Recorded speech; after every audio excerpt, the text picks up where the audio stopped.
Hello friends. मैं शशिकांत। जैसा आप जानते हैं कि आज हमारा एएलपी साइको का एग्ज़ामिनेशन था। मैंने एग्ज़ामिनेशन देने गया, सब बढ़िया था, सेंटर पे पहुँचे भी। गवर्नमेंट को ये समझ नहीं आता है कि जो भी सेंटर देते हैं, खासकर एएलपी साइको टाइप का, जिसमें एक एक मिनट का, दो दो मिनट का इतना इंपॉर्टेंस है जिसका जोर नहीं, लेकिन फिर भी अगर कोई सिस्टम ख़राब है, कोई सेंटर बढ़िया नहीं है, तो उसका सेंटर देते हैं कि वो समझ में नहीं आता है। मेरे साथ ऐसा ही हुआ है। आप लोग जैसे जानते हैं, मैं यूट्यूब पे अपने जो हमारा ओनली फॉर रेलवे स्टूडेंट्स है उस पे अपडेटेड था। मैंने 5-6 वीडियो भी डाला है। सर्कल टेस्ट, पिक्चर प्लेसमेंट सब बढ़िया था, बहुत पढ़े हुए थे, 2.5-3 महीना से पढ़ रहे थे।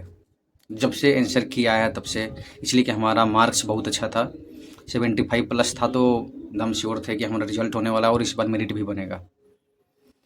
मेरा जैसे ही पहला बैटरी खुला, पहला बैटरी का पहला टेस्ट, मेमोरी टेस्ट हमारा जैसे ही ओपन हुआ, 2 मिनट के लिए खुला। मेमोरी टेस्ट में ओपन होने के बाद 2 मिनट जैसे ही फिगर दिखाया जाता है, फिगर दिखाया गया, और फिगर का जैसे ही समय घट के 1 सेकंड बचा, 1 सेकंड बचा, तो हमारा सिस्टम रुक गया। सिस्टम नहीं चल रहा था। हम इंतज़ार में थे कि अब आएंगे क्वेश्चन, आएंगे, अब क्वेश्चन आएंगे। नहीं आ रहा था, तो हमको लगा कि ये सब में प्रॉब्लम है। फिर लगभग 10 सेकंड देखे तो लगा कि कोई कुछ नहीं बोल रहा है, तो पीछे देखे तो सबका क्वेश्चन खुला हुआ था, मेरा क्वेश्चन नहीं खुला हुआ था। मेरा फिगर पे ही आके रुका हुआ था, ना क्वेश्चन खुला हुआ था। तब मैंने इंस्ट्रक्शन को बोला, इंस्ट्रक्टर जो होता है वहाँ पे एग्ज़ाम सेंटर पे, तब मैंने उनको बोला, तो आए और हमारा सिस्टम को फिर से रीओपन हुआ।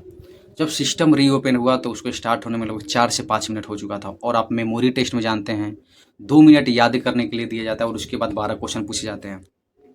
अब बताइए कि कोई आदमी को 2 मिनट याद करने के लिए दे के और उसको 5-6 मिनट हटाकर फिर से क्वेश्चन दिया जाए तो क्या होगा।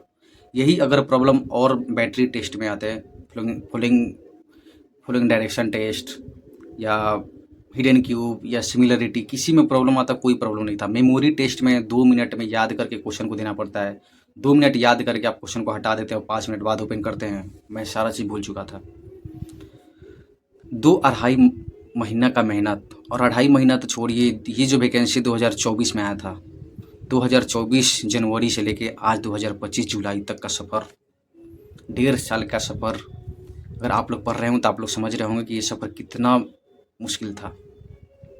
CBT 1, CBT 2, फर्स्ट और सेकंड तीनों पास करने के बाद मैं बाहर में कंपनी में जॉब करता था। बाहर में कंपनी में जॉब करता था हरियाणा में। मैं डिप्लोमा पास हूँ, और वहाँ से मैं वैकेंसी को देखकर मुझे लगा कि 2024 में इलेक्शन है तो 2023 में वैकेंसी आएंगे। तब मैंने 2022 में वहाँ से आया था। आया, वैकेंसी आई, लेट हुई, बहुत सारा प्रोसेस हुआ, बहुत सारा हंगामा हुआ, वैकेंसी वगैरह, वो अलग मैटर है। लेकिन हम सरकार से यही सवाल पूछना चाहते हैं कि अगर एक कंप्यूटर में प्रॉब्लम हो जाने के बाद इस जैसा आदमी का ज़िंदगी ख़राब हो सकता है, तो इसके लिए ज़िम्मेदार कौन है? मुझे कुछ नहीं समझ में आ रहा है कि हम क्या करें। कुछ नहीं समझ में आ रहा है कि हम क्या करें। रिजल्ट होगा, नहीं होगा, फेल हो जाते वो अलग मैटर है, लेकिन अगर सिस्टम ख़राब होने के बाद मेरा ये सिचुएशन है। मेरा उम्र 28 साल हो चुका है और आज आप लोग के बीच में है।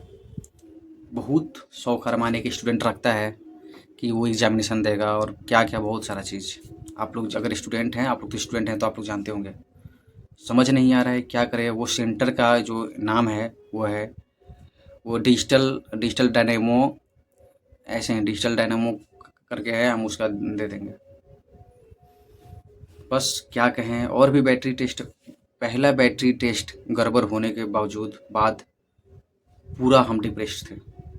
समझ नहीं आ रहा था कि कैसे मेंटेन इसको करें। लग रहा था कि फेल हो चुके हैं पहले ही हम। बस, और क्या ही कहें, सफ़र लग रहा है कि यहीं तक था, सफ़र ख़त्म हो गया, और कुछ नहीं कर सकते। गवर्नमेंट को क्या है, भूलेगी, निकल जाएगी। Okay, thank you.